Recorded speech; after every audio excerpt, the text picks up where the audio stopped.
Hey y'all, Caravel Scrittenton here, aka Miss Success, and today I am coming to you. Well, let me back up. So I started on my prosperity team. We have a 21-day video challenge.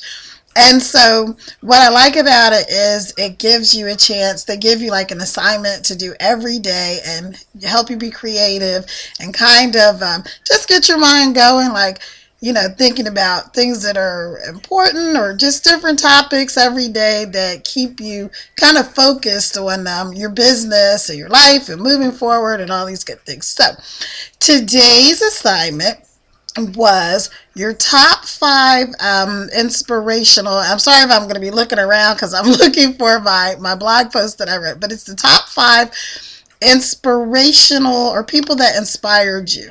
So let me see. Okay, my top five personal development leaders. Okay, so this assignment was really hard, and it's because so many people have inspired me over the years. And sorry again if I'm looking around, but I just want to get my.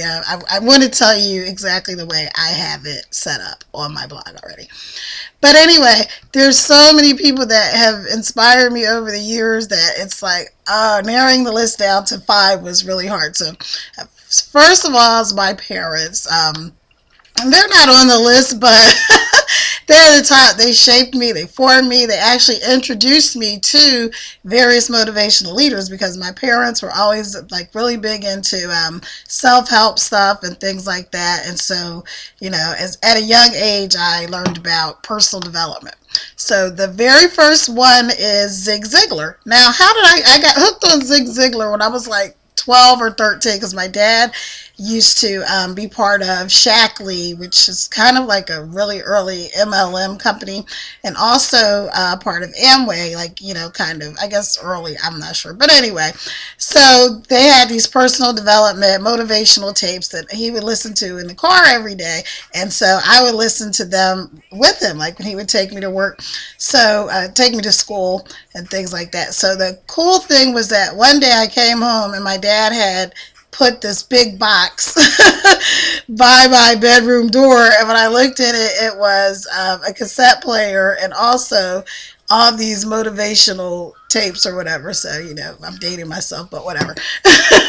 So my first one is Zig Ziglar. So I'm just gonna tell you, Zig Ziglar was he's like the grandfather of motivational speakers in this self-help industry. And so it pretty much everyone has kind of heard of him, or most people have heard of him. He's very, very famous. One of his quotes that I really like is, "Money isn't the most important thing in life, but it's reasonably close to oxygen on the gotta have it scale." So my all-time favorite quote by him that I actually live my life by is, "You can have anything you want in life if you just help enough other people get what they want." So you can have anything you want as long as you help enough other people get what they want. And that's my favorite, and that's Zig Ziglar. And then the next one is Les Brown. Now, Les Brown is really an inspiration in a lot of ways because, one, he is kind of like me in that he would not take no for an answer. He wanted to be a DJ and they kept turning him down. And then in school, they had labeled him as educably retarded, which basically meant, he couldn't learn, which just goes to show you, if we don't allow what people label us to hold us back, we can become anything, because Les Brown is now one of the top motivational speakers and business leaders in the world. He's a radio host, and again, this is coming from a man that they said basically was an idiot. So one of his quotes that I really like is, "When life knocks you down, try to land on your back, because if you can look up, you can get up." And I love that quote so much because, life has a way of knocking us all down sometimes, but just remember, land on your back, because if you can look up, you can get up and you can get out there and punch another day. And I got another blog that I did about the Rocky story, and I used that quote. So Les Brown is my second one. Now, my third one is my spiritual godfather, and his name is Dr. Ivy Hilliard. And he's actually the pastor of the largest predominantly black church in the U.S. No, it's not T.D. Jakes, it's Bishop Ivy Hilliard. So he is an author, he's a business leader, he's a motivational speaker, and he's a pastor. And whether you know, are religious or not, just the knowledge and the wisdom that he has on matters in every area of life is just so, you know, phenomenal. I mean, he is just been such an inspiration to me. So there's so many people, you know, that have written books, and there's authors and things like that, but people that actually shaped my life. I was at a really, really, really low point when I was a couple of years before my divorce. There was just a lot of turmoil going on, and I was in this big battle with the IRS, and, you know, the kids, you know, just a lot, and, you know, just dealing with the things you go through when your marriage is kind of, you know, on shaky ground or whatever. And so I turned on the TV one day, and it was as if he were speaking directly to me about my whole situation. And just, you know, of course you hear sermons and stuff like that if you're religious or not. You hear people talking about things, but somebody who really connects with you, and not only just connects with you, but just to tell you that, hey, stop it. Get up, pull yourself together, you know, remember who you are, what you're made of, and get it together. And, you know, and that was it. So one of his quotes is, he has a lot of them. One of us, patience is not scaling back of desires, but believing that all delays are in your favor, knowing things are being aligned for your benefit.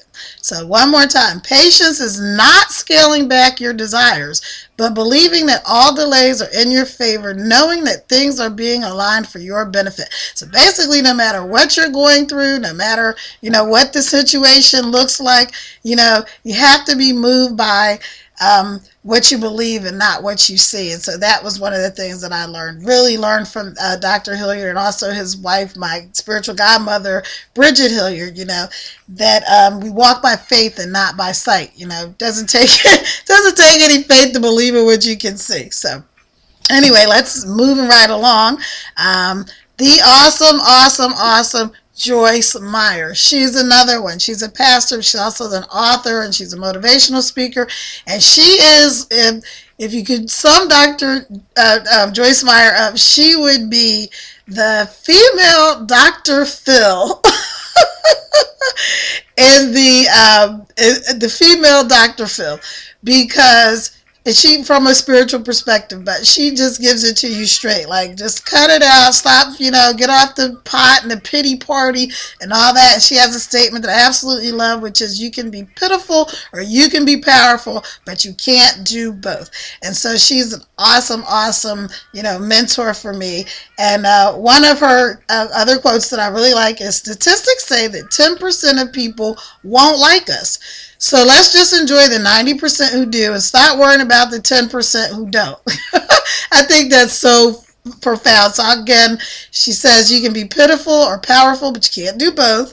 And statistics say that 10% of people won't like us. So let's just enjoy the 90% who do and stop worrying about the 10% who don't. Isn't that great? Because so many people are worried about who doesn't like them or who said what negative thing about them. Listen, there's always going to be haters. There's always going to be naysayers.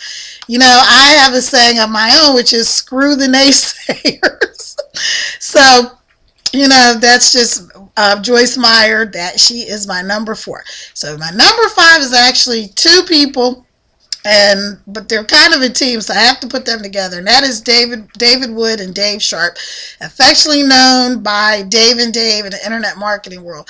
Now, I didn't just put their names out there because they're part of the company that, you know, has changed my life, but the fact that these men went through so much struggle on their own. I mean, Dave Sharp was addicted to drugs and alcohol, and they both were homeless, and, you know, just fighting for his daughter, and he had his daughter at a young age. And, you know, these are guys that are changing the world. They have 100,000 people and have, you know, just changed people's lives, creating, you know, millions of dollars of revenue for people. So it's so amazing when you can just see how, no matter how messed up you may think your life is, you can always turn it around. And so that's why they inspire me. And I found them at a time when I was looking to turn my life around and just change some things. You know, I'd gone through my divorce and stuff like that. And it was just like, okay, I need to feel empowered again. And then I found these guys. So Dave Wood has this thing, and it's all of us were a little weird. We were the people that were just sitting there dissatisfied with stupid. Isn't that great? Being a little weird and